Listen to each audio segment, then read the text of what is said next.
Good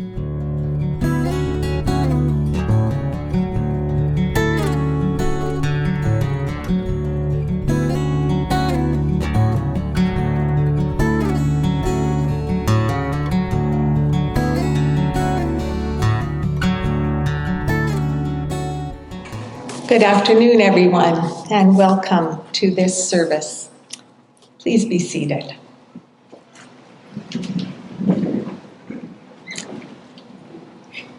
We have gathered here today as a community of family and friends to celebrate the life of Michael, Patrick, John, Naphin, known to us as Mike, beloved child of God, son, brother, dad, uncle, nephew, cousin, and friend. We come together in grief, acknowledging our shared human loss.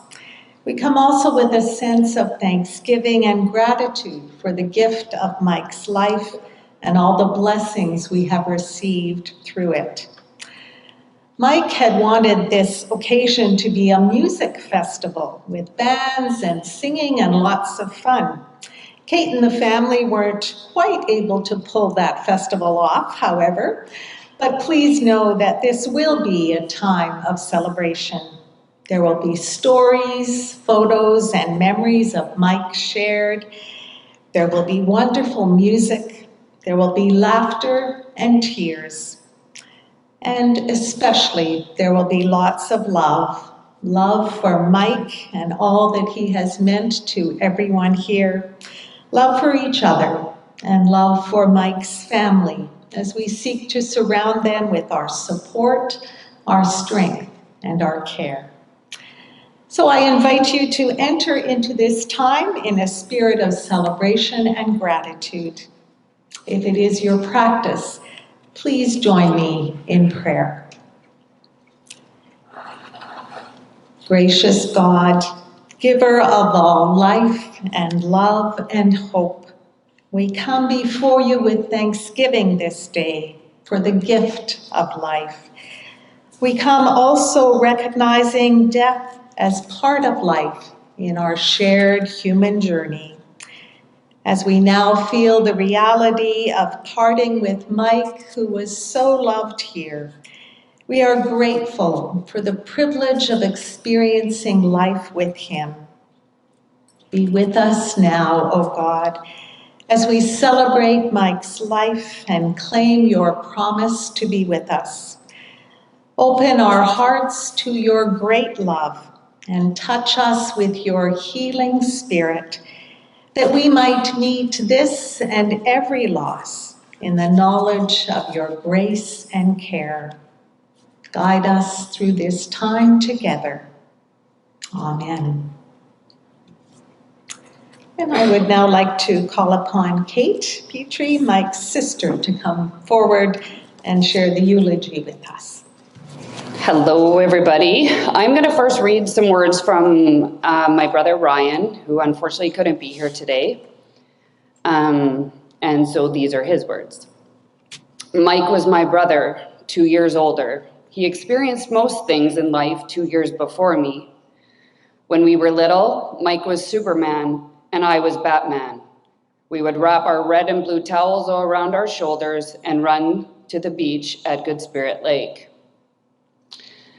When Mike was Richie and I was the Fonz from Happy Days.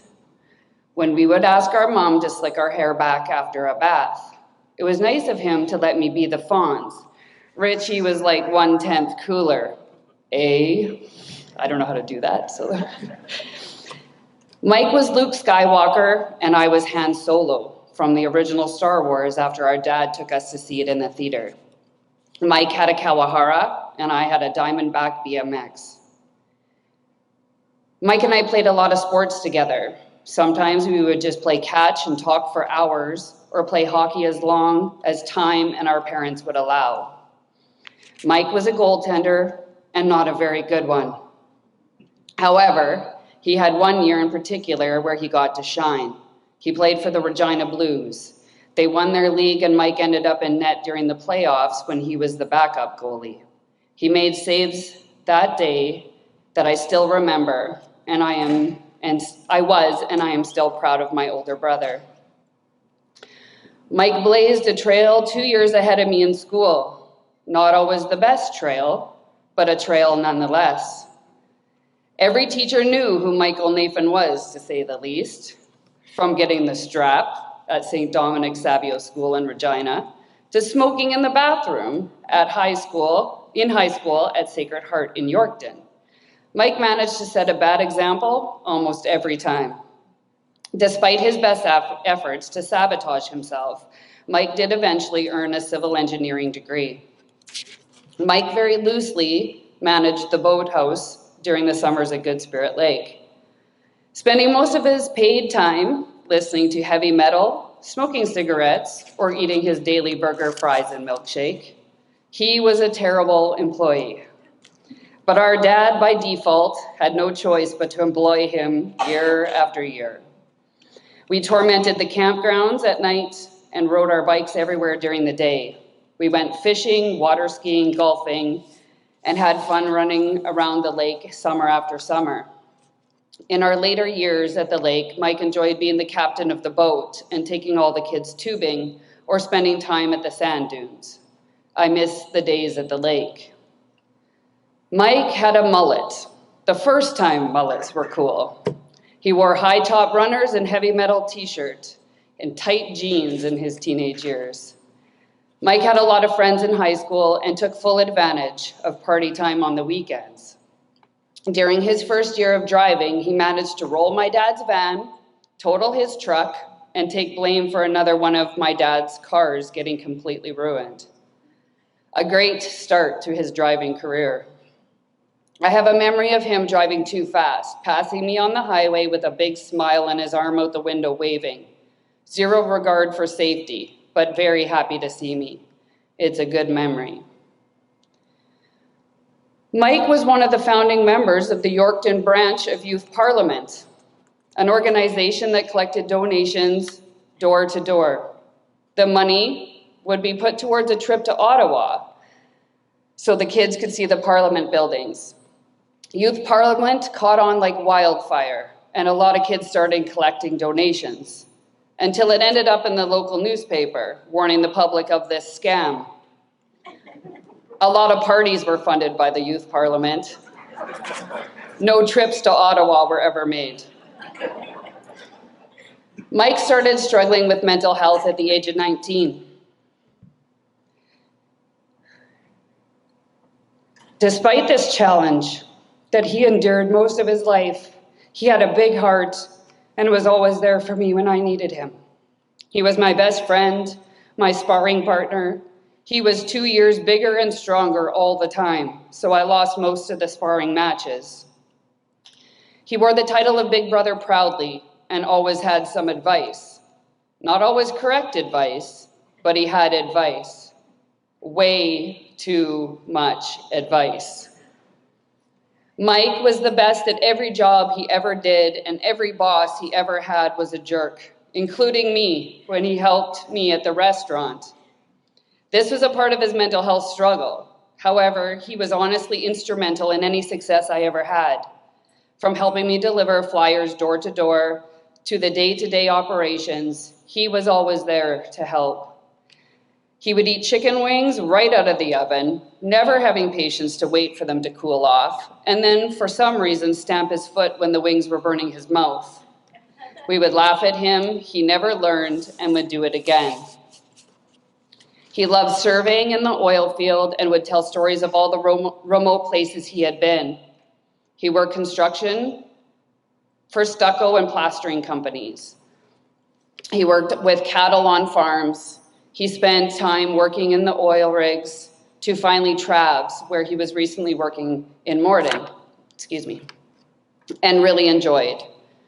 He was a hard worker and normally with a smile. Mike was a very proud father.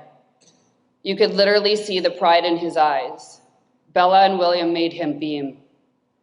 His heart grew bigger when they were born.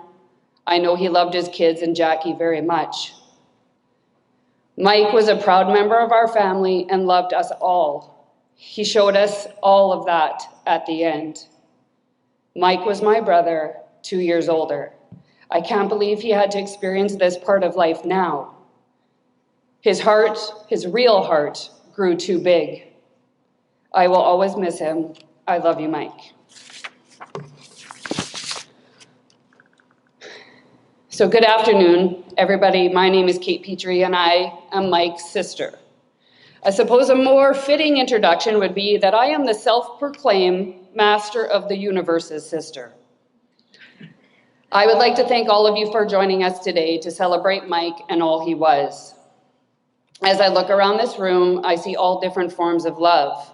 The love from his parents, the love from his children, the love from the mother of his children, love from his siblings, love from his nieces and nephews, love from his aunts and uncles, love from his cousins, love from his friends, and the love of pizza and grape crush.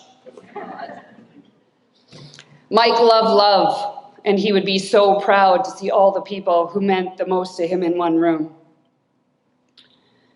Let's talk about the love of pizza and grape crush that Mike had. Our brother Ryan started Big Willie's back in 1997, and all of us siblings worked together for a number of years. These are some of the happiest memories we all share together as adults, and not so perfect memories. You know if you know. It would be an understatement to say we love hard and fight just as hard. Mike always had to have his food as soon as it came out of the oven. Funny how we wrote the same stuff. Which drove Ryan crazy. Mike would sit and tap his foot as he tried to eat the piping hot food, to which he would always be asked why he could not just let it cool off a little.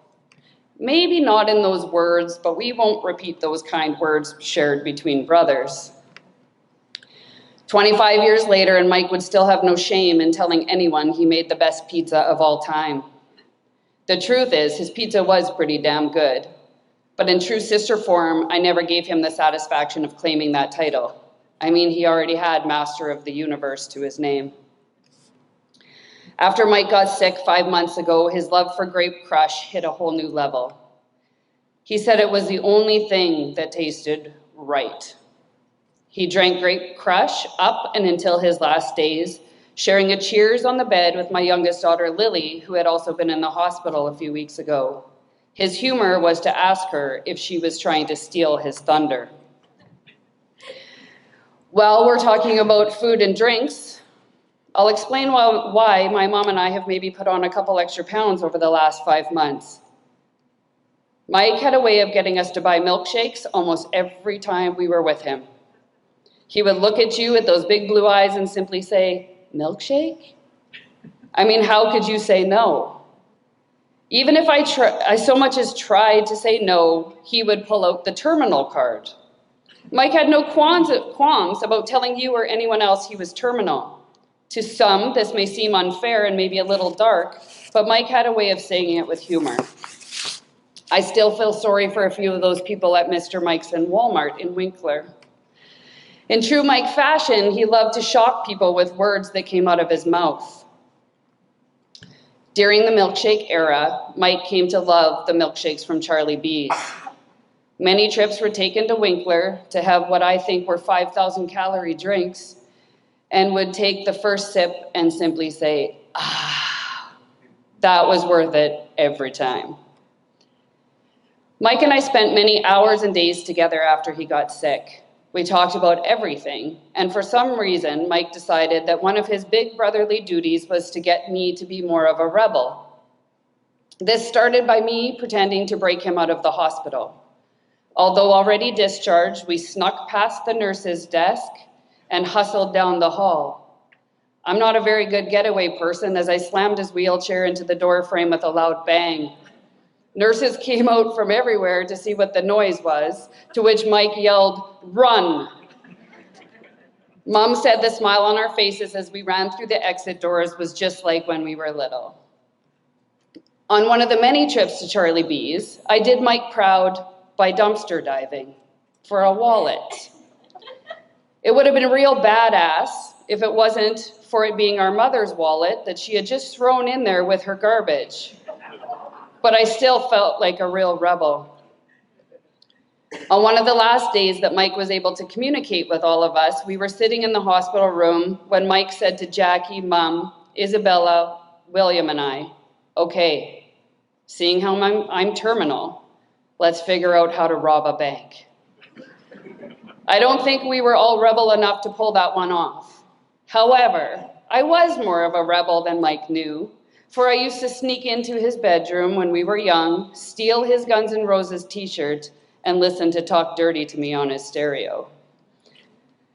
Mike loved being an uncle and was so excited to be a great uncle.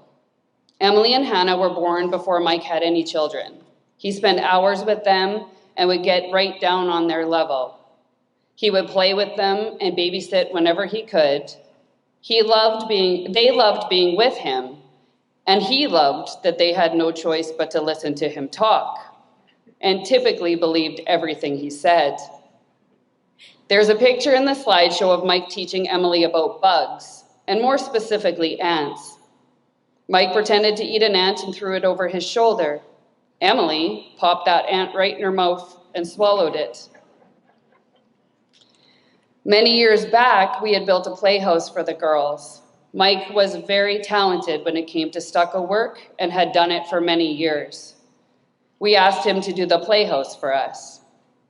When he completed the undercoat, he decided to make his mark. So proudly he stood there next to the writing, Unly Mike was here. He had forgotten to put the C in uncle. We never covered it up, and it still has that writing to this day. On one trip to Good Spirit Lake, Mike planned a trip to the dunes for us all. Isabella and Gracie loved Dora the Explorer at the time. In true Mike fashion, he made a map, and we had to sing all the songs from the show as we walked. It was one of the best dune trips ever. Speaking of the lake, it was one of Mike's favorite places in the entire world.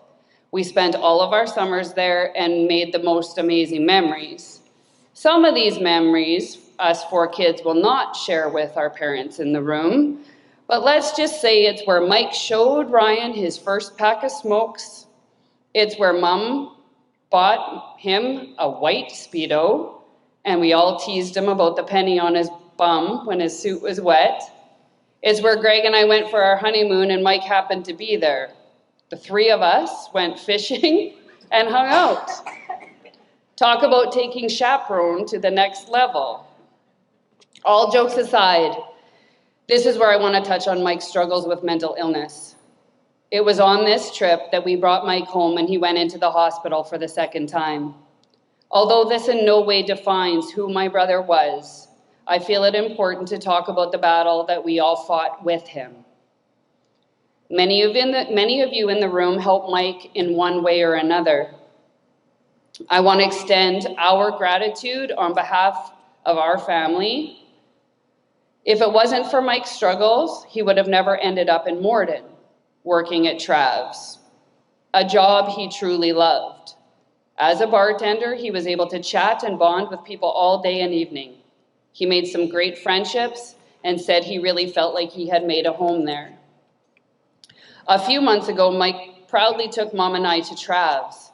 He bought us both a drink and tried to teach Mom how to gamble.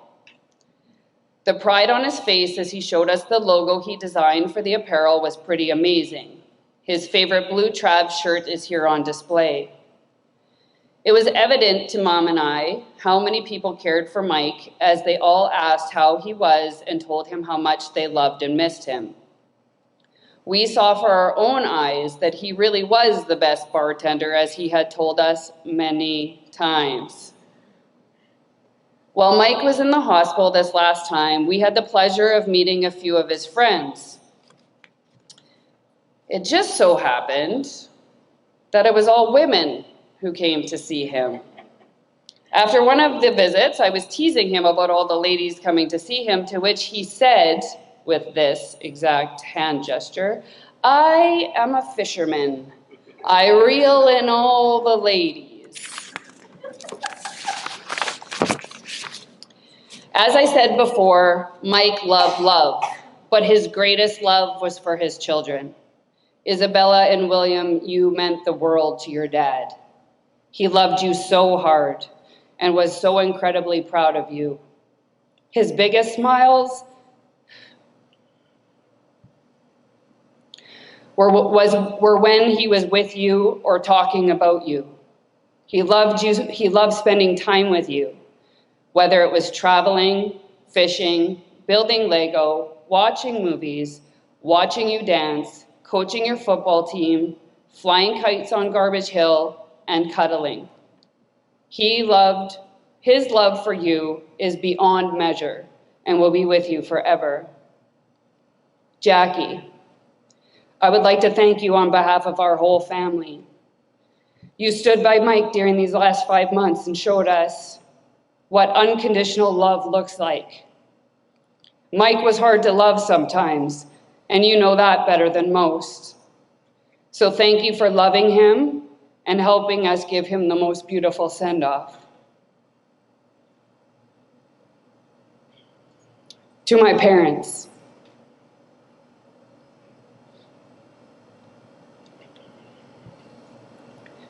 who have lost their first child, a pain so great that most could never imagine. Michael loved you too more than words can say. He was always standing his tallest when he knew you were proud of him.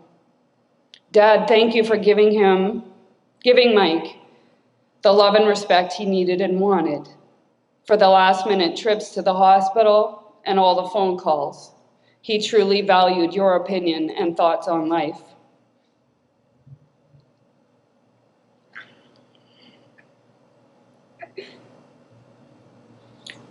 Mom, my partner throughout all of this. Thank you for showing everyone what the love of a mother looks like. You gave Mike so much love that he left this earth with his heart full. You spent many sleepless nights at Mike's side, came to as many doctor's appointments as you could, found time to make Mike the dragon quilt he always wanted. You're the most beautiful, caring, and loving mom we could have ever asked for. Even when Mike could hardly talk, he sat up in his hospital bed and checked on you.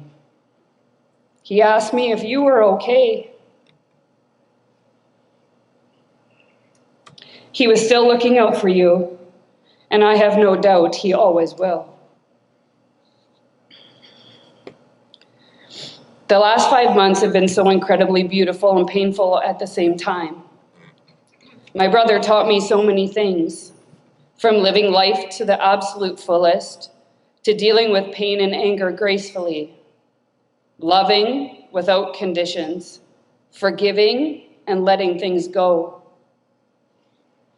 I saw my brother in a different light. He was a teacher, a guide, a mentor, and a leader. He made dying an adventure, something to not be afraid of. He did not want to leave us, but he allowed us to be a passenger on his last ride. That was his last gift to me. The gift of gratitude. To appreciate every moment, every experience, and everyone that comes into your life.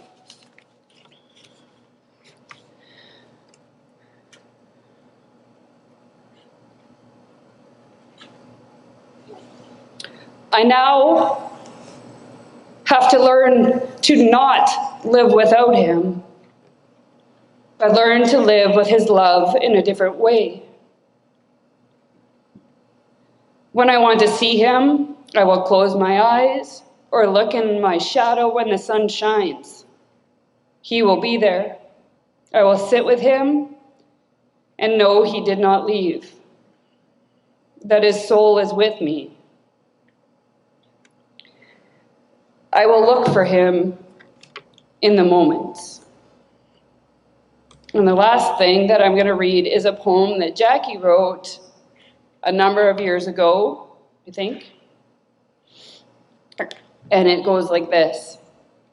Your life is like a day at the beach. You start out hoping for the best day, eager and full of energy. If you are lucky, you might get a great long day full of sun and warmth. Or you might get a shorter day. It may be windy or rainy. Sometimes you have to take time to find your place. And sometimes you get jerks who kick sand in your face or disrupt the peace with their dramas or loud music. There are times it might get really hot, but you can always find ways to cool off. Sometimes, if you aren't prepared, you might get burned. There's usually great food and great friends to share it with. Don't forget the ice cream. There's always room for ice cream. You might build a huge castle you're proud of. Maybe someone will step on it and break it, and you're too tired to rebuild, so you just leave it. Or maybe you build a moat to protect it. Maybe your kids will bury you with love up to your chin. You might float for a while in a boat or go fast just to feel the wind in your hair.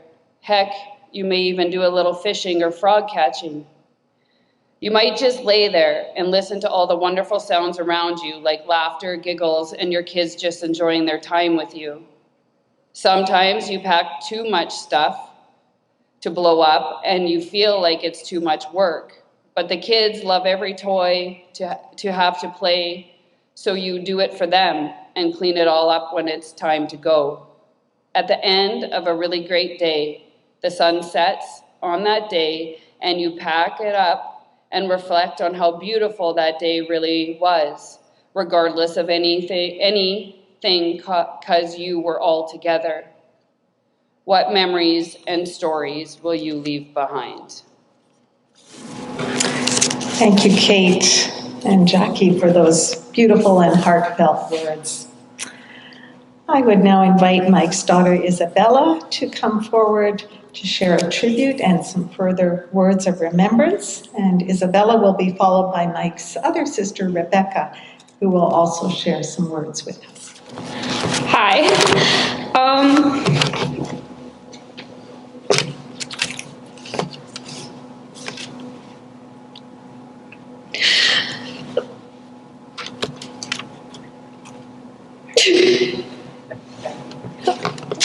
You can go first. Yeah.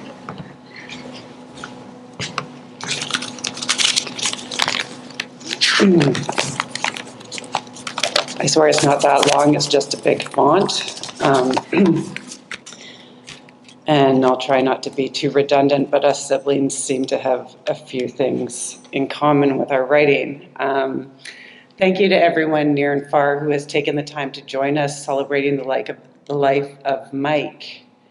I kept saying the light of Mike, so I think that's appropriate too.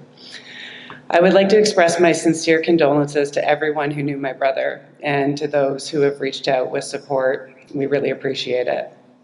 To his beloved children, Isabella and William, we can't even begin to understand how profound and surreal this must be. To our parents, I'm sure your grief is unexplainable. To the mother of his children, Jackie, who has demonstrated friendship and unconditional love, thank you. To our brother Ryan, we miss you and wish you were here. And to our sister Kate, thank you for everything you've done for Mike and his family, especially throughout his final months, not to mention planning everything today for everyone.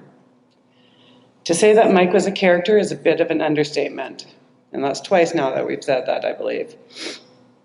I have so many memories, and perhaps I'll begin in the early days of Regina, not the lake. I remember Mike wearing his tighty-whitey swim trunks in the backyard that exposed what we called his penny, a birthmark on his backside. Kate, Ryan, and I teased the hell out of him whenever he wore that swimsuit, and he hated it a lot. We laughed at his penny a lot. Mike would always find a way to tease us back. He was quick and clever, a protector. If Kate stepped out of line to push me around, and that was pretty often, Mike and Ryan would promptly step out of line to push her around. Mike loved road trips. He once picked me up in Calgary, and we cruised back to Carmen together, laughing and listening to music the whole way. We would often travel to Good Spirit Lake, where he would immediately roll down the windows in the final kilometers of our journey to smell the lake air, a move that he stole from our dad.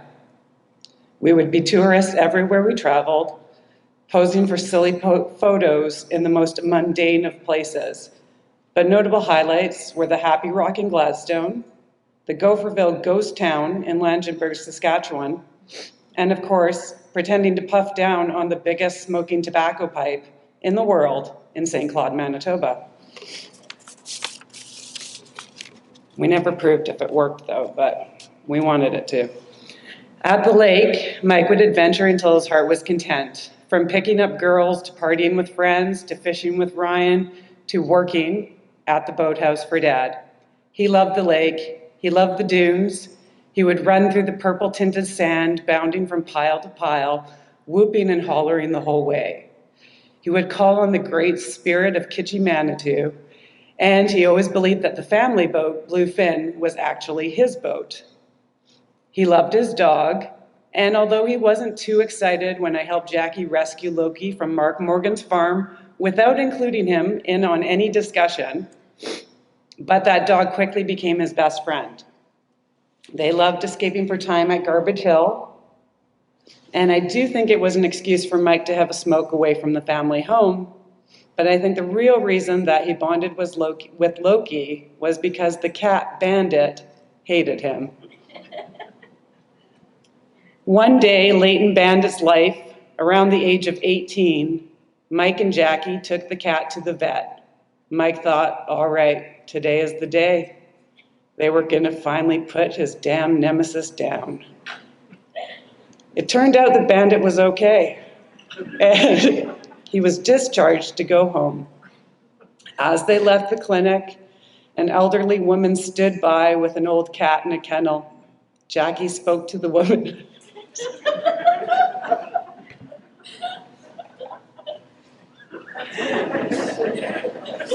It's so funny.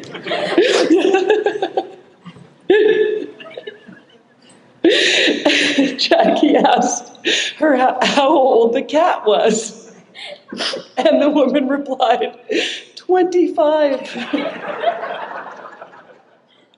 Mike was horrified. He was like, oh my God.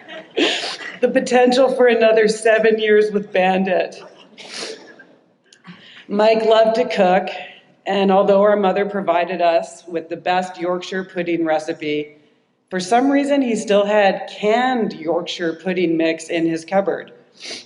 I never really let him forget that purchase, never understood why. But one of my favorite kitchen moments was when I stopped in at Big Willie's when Mike was working a late night shift. He was alone. The music was cranked. Mike was dancing to the song With Arms Wide Open by Creed. So bad. And he was singing at the top of his lungs. One of my best friends was with me at the time, and we both witnessed the performance. And then when Mike realized we were there, he was so embarrassed, and it was hilarious. Mike, Kate, and our mom, who I like to call Sweet Diane, came to Toronto to visit us in the fall of 2015. Mike was pretty upset with me because I don't cook a lot of meat. He didn't appreciate my homemade garden soup as much as I did. He begged me to take him out for a burger. His choice was Five Guys, and at the time I didn't join him for that burger. A few years later, my friend Disco Dave would take me to Five Guys here in Winnipeg for my first burger from the franchise. And damn, it was delicious.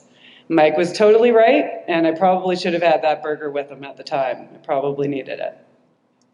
I will always remember the posters that were plastered in his bedroom as a kid and as a teenager, mostly as a teenager, the Naked Women, Iron Maiden, Anthrax, and so on. I'm pretty sure that Mike and Ryan were the ones who first taught me how to party by headbanging drunk with their guitars. Oh, and I can't forget how Mike and I would sneak booze from our mom's alcohol cabinet at an age that wasn't exactly appropriate. His favorite was peach schnapps. My favorite was a lime liqueur. He busted me sneaking a sip without him once. He was super mad at me. But where do you think I learned it? The master himself. He also taught me how to French inhale a cigarette, and then promptly told our parents when he caught me and Kate smoking without him. He wasn't exactly the best babysitter. When I was around the age of 9, he made me watch the movie Hellraiser with him. It terrified me for years to come.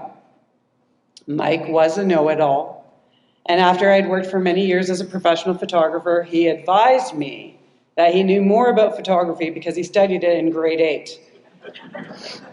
Mike was stubborn, and it may have been attributed to his mental health symptoms, but I would also like to think it's because he's half Sandalak and half Naphin.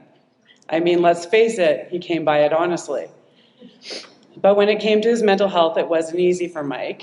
He fought hard to overcome the symptoms of his illness, and ultimately it was his brain that ended up being his strongest organ.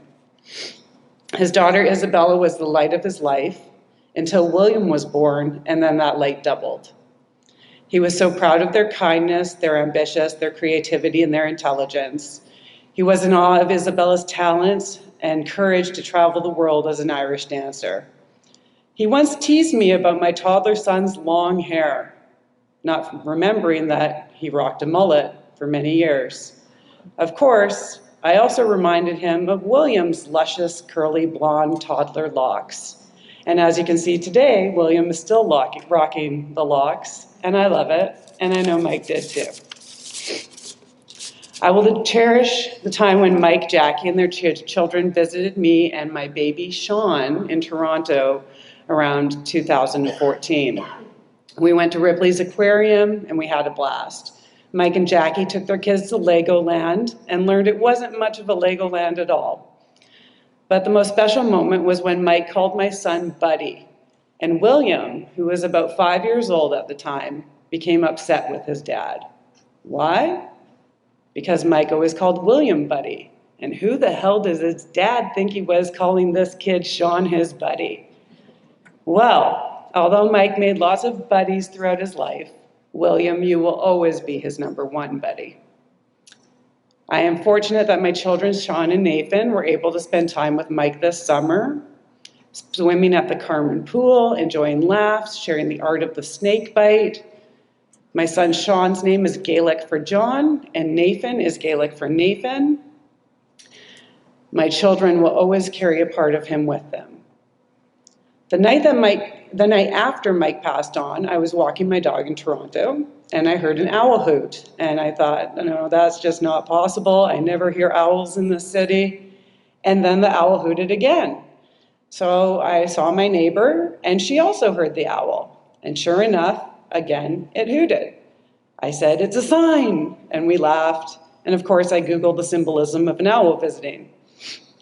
One source believes that owls deliver messages from the spiritual realms to our world and guide souls on their journey to the afterlife. I would also like to think that my brother chose an owl to say hello because of Mike's self-proclaimed wisdom. The wise old owl. Classic Mike. He would incessantly share tidbits of knowledge, or as some may even say, tidbits of bullshit, with anyone who would listen. He would often take time to share his wisdom as master of the universe, and as a result, I would simply call him Motu. Well, dear Motu, you are now free to explore the universe and all its vastness. Enjoy. I love you.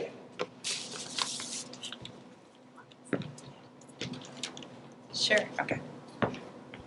Hello again. I'm not going to talk very long. I'm just going to say something really small. But music meant a lot to my father and I. Ever since I was little, I could hear the blasting music, whether it be like metal, 80s, new age, pop, alternative. He would always have the most out of nowhere random songs playing. And he would always act very surprised when I never heard it before. It would constantly also be played when I'd be picked up from like school, dance, whatever. And I remember one song in particular I thought was just absolutely hilarious. I was only like a little kid, so it's the funniest thing. It's called The Mermaid by Great Big Sea. It's the weirdest song ever, but he thought it was hilarious when I laughed to it. And there are also a lot of other songs I remember him playing, and those will always be close to me. When going through some of his things, I found out that he kept our Black Sabbath tickets. And that means a lot to me, because I didn't think he really remembered.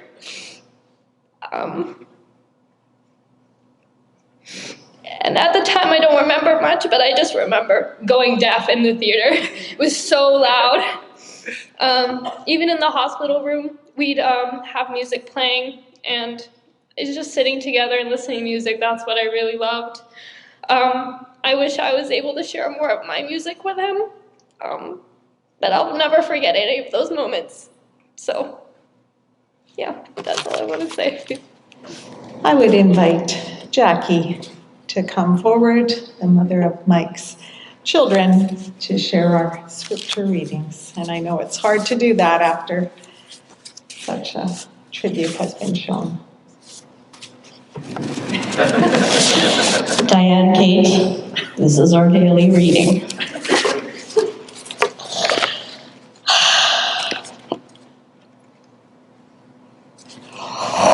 It's fine. I've read this over and over. I'm going to do this. 1 Corinthians 13, verses 1 to 8 and 13. If I speak in the tongues of mortals and of angels, but do not have love, I am a noisy gong or a clanging cymbal. And if I have prophetic powers and understand all mysteries and all knowledge, and if I have all faith so as to remove mountains, but do not have love, I am nothing. If I give away all my possessions, and if I hand over my body so that I may boast, but do not have love, I gain nothing.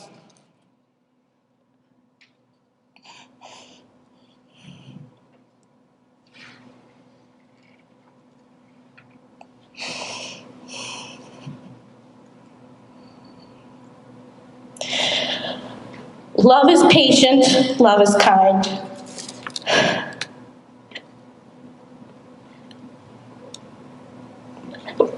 Love is not envious, or boastful, or arrogant, or rude. Love does not exist on its own way. It is not irritable or resentful. It does not rejoice in wrongdoing, but rejoices in the truth. Love bears all things, believes all things, hopes all things, endures all things. Love never ends. So faith, hope, and love abide, these three, but the greatest of these is love. Preacher punch.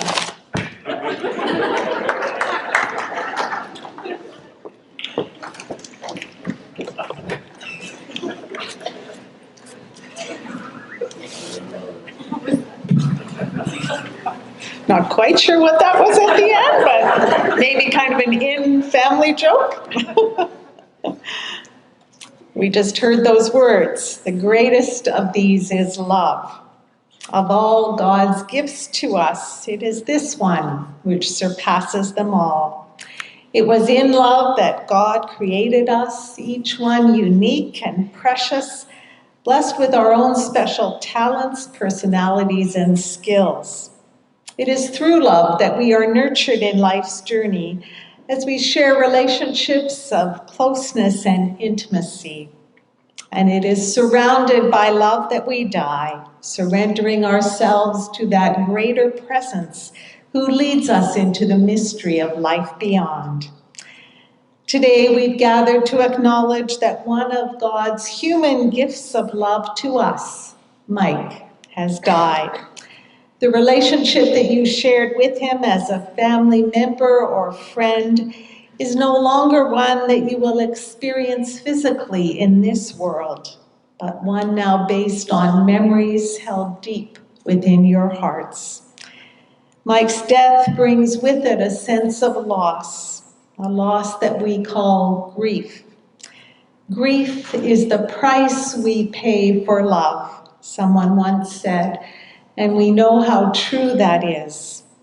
Today we've gathered to celebrate Mike's life, to express our grief, to let him go, and to return him to the one who first loved him, even before Mike was ours. As we celebrate the love we have known through Mike today, we're reminded that God is ultimately the source of all love, and our human relationships are a reflection of God's even deeper and wider and greater love for us. That beautiful passage from 1 Corinthians 13, which is often read at weddings, describes the kind of love God reveals. A love that is not self-centered, but self-giving. A love that is patient and kind, unconditionally and freely shared with one another. Like all of us, Mike didn't always practice that kind of love in his life. But in these last 5 months when he was so ill, Mike came to know what it meant to love unconditionally. Throughout that difficult time, Mike both gave love and received it, turning to family members for support and meaning. His illness brought people and things together again, enabling him and others to have the best life possible for as long as he lived. Mike's final wishes, his bucket list, were for the simple things of life. Family, time spent enjoying things together, creating wonderful and lasting memories. And you, Mike's family, poured out your love on him over these months as well. Such love wasn't just expressed through words, but through your actions and your genuine care and concern for Mike and for each other. In a world that so desperately needs unity, compassion, and love, you have modeled these things for all of us and for Mike, encouraging us to live in such a way ourselves.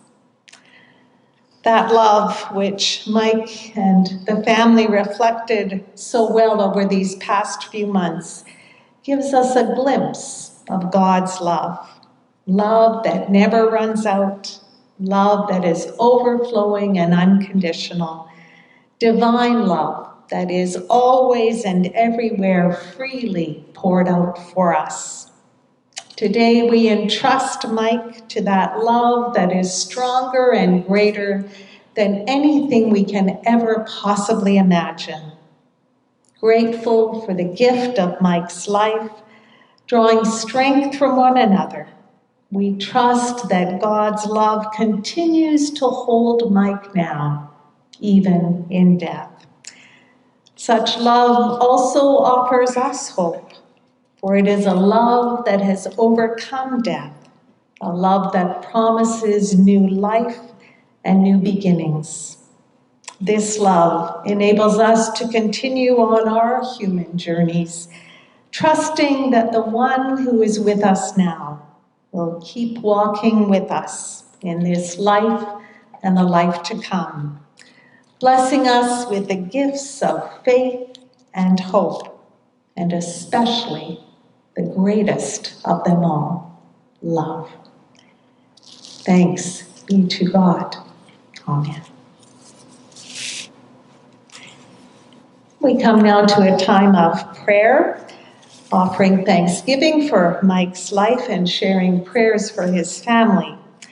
This prayer will conclude with the Lord's Prayer, which, if it is your prayer of faith, I invite you to join in saying with me. Let us pray. Creator God, we thank you for the gift of life and for all the ways through which we come to know your love. We thank you for those who share our lives, for families and loved ones, caregivers and companions, friends and neighbors and community. Today especially, we thank you for Mike, for giving him to us to know and love as a companion in our journey here on earth.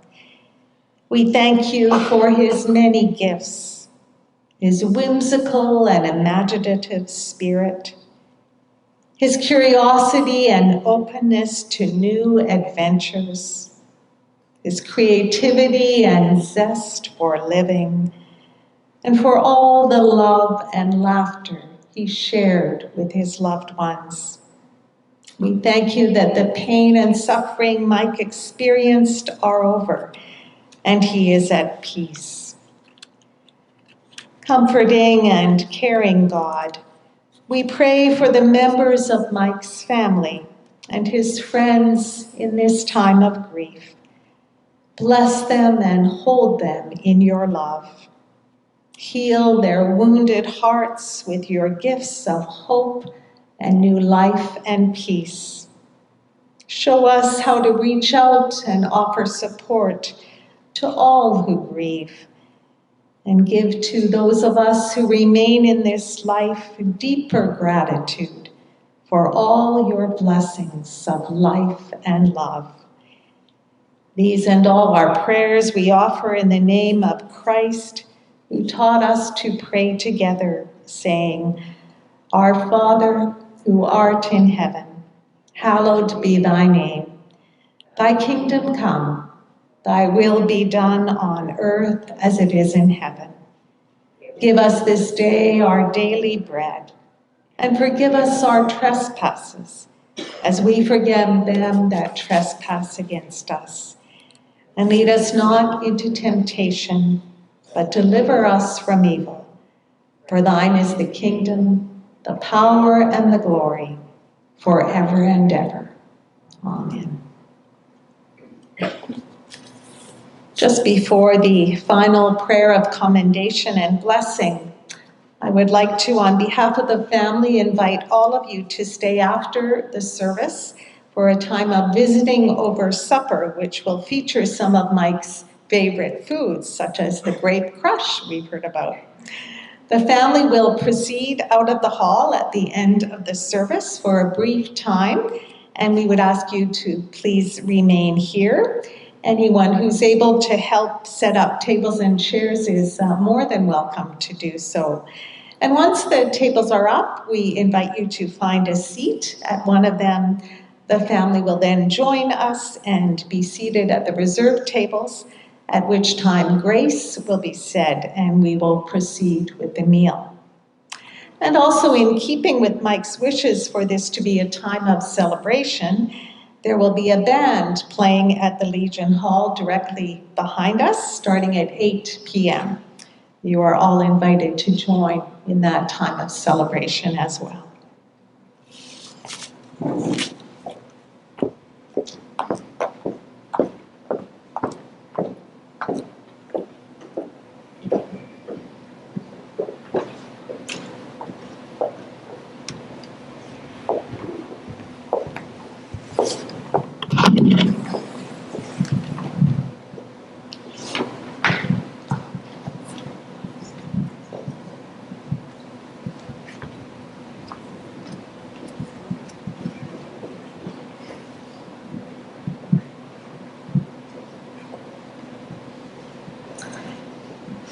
Into your hands, O merciful God, we commend your beloved child, Mike.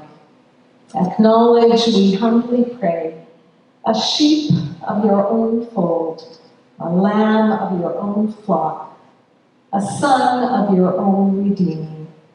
Receive him into the arms of your mercy and into the rest of everlasting peace with all those who have gone before us and know your love. Amen. And now may we go from this place in peace, And as we go, may God be your comfort and your strength. God be your hope and your support. God be your light and your way. And the blessing of God, Creator, Redeemer, and Giver of all life, be with you all this day and forevermore.